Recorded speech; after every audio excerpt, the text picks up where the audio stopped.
लगी होगी। जब भूख लगती है उस समय प्रवचन कोई काम का नहीं रहता है।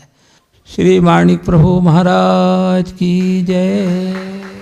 उच्चैर्गति सिद्ध्यति धर्मतश्चेत तेषां प्रमाच वचनैः कृतकेतरैश्चेत तेषां प्रकाशन दशाच महिसुरैश्चेत तानंतरे निपतेत करुणवत प्रणामः।